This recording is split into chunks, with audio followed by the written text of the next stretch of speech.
Use button blocks to add buttons or calls to action to your site. Button blocks can link to pages on your website, other websites, downloadable files, email addresses, phone numbers, and more. To get started, edit a page or post, click Add Block, and then select Button Block. Edit the block and enter text in the text field.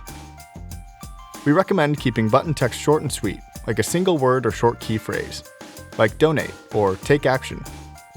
Then, choose what the button will link to, whether that's a page on your website, another website, downloadable files, an email address, or phone number.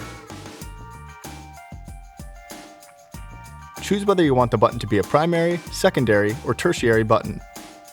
You can edit all button styles in the Design tab to match your site's look and feel. Adjust any transforms, or add an animation to the block to catch visitors' attention and encourage them to take action.